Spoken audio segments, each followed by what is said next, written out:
நீ எந்தன் பாதி, இதுதானே நீதி. உனை விட்டு போக முடியாதம்மா. மறைந்தாலும் நான் மறு ஜென்மமே என்றும் தேடி வரும் சொந்தம் இது கண்மணி.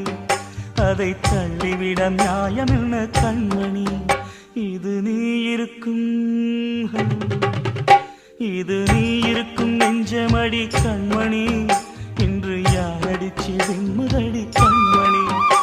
ஒரு வீடு கட்டி வச்சிருந்தேன் கண்மணி, அது வெட்ட வெளியாச்சுதடி கண்மணி.